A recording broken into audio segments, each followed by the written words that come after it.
Hey guys, today on my second channel, Dragon, we will be reading the Wild Robot Read Aloud. Okay? Today we're going to be reading chapters 1 through 4. Okay?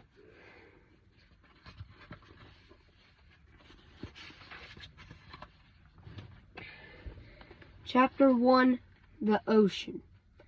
Our story begins on the ocean, with wind and rain and thunder and lightning and waves.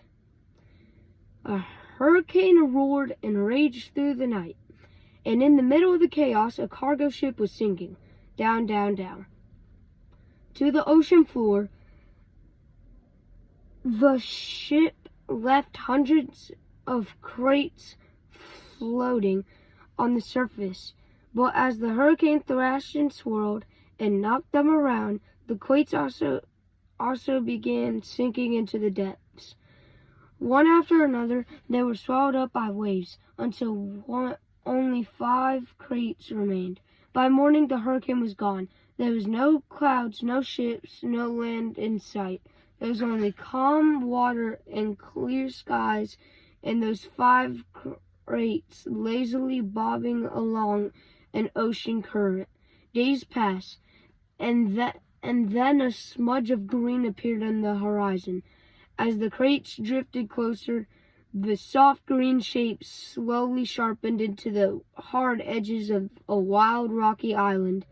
The first crate rode to shore on a trembling, rumbling wave, and then crashed against the rocks with such force that the whole thing burst apart. Now, reader, what I haven't mentioned yet is that tightly packed inside each crate were a brand new robot. The cargo ship had been transporting hundreds of them before it was swept up by the storm. Now only 5 robots were left. Only 4 were left. Actually, only 4 were left because when that first crate smashed against the rocks, the robot inside shattered to pieces. Same thing happened to the next crate. It crashed against the rocks, and robot parts flew everywhere. Then it happened to the next crate, and the next. Robot limbs and torsos were flung onto edges. A robot head splashed into a tide pool. A robot foot scattered into the waves. And then came the last crate. It followed the same path as the others, but instead of crashing against the rocks, it sloshed against the remains of the first 4 crates. Soon, more waves were heaving it up out of the water. It soared through the air, spinning and glinting until it was slammed down onto a tall shelf of rock. The crate was cracked and crumbled, but the robot inside was safe. Chapter 2, The Otters. The island's northern shore had become something of a robot gravesite. Scattered across the rocks were broken bodies of 4 dead robots. They sparkled in the early morning light, and their sparkles caught the attention of some very curious creatures. A gang of sea otters was romping through the shallows when one of them noticed the sparkling objects. The otters all froze. They raised their noses to the wind, but they smelled only the sea. They cautiously crept over the rocks to take a closer look. The gang slowly approached the robot torso. The biggest otter struck out his paw, swatted the heavy thing, and quickly jumped back. But nothing happened, so they wiggled over to a robot hand. Another brave otter stuck out her paw and flipped the hand over. It made a lovely clinking sound on the rocks, and the otters squeaked with delight. They spread out and played with robot arms and legs and feet. More hands were flipped.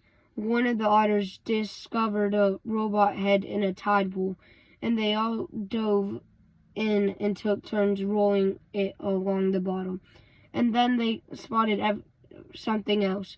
Overlooking the gravesite was one surviving crate. Its sides were scraped and dented, and a wide gash ran across its top. The otters scampered up the rocks and climbed onto the big box. 10 furry faces poked through the gash, eager to see what was inside. What they saw was another brand new robot, but this robot was different from the others. It was still in one piece, and it was surrounded by spongy packing foam. The otters reached through the gash and tore at the foam.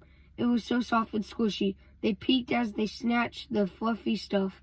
Shreds of it floated away on the sea breeze, and in all the excitement, one of their paws accidentally slapped an important little button on the back of the robot's head.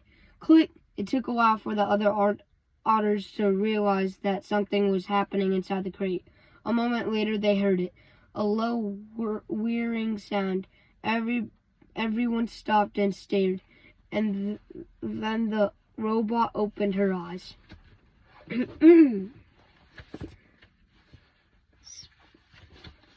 Chapter 3, The Robot. The robot's computer brain booted up.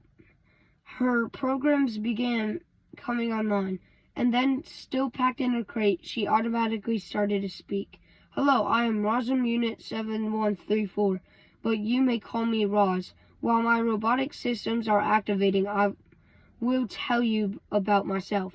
Once fully activated, I will be able to move and communicate and learn. Simply give me a task and I will complete it.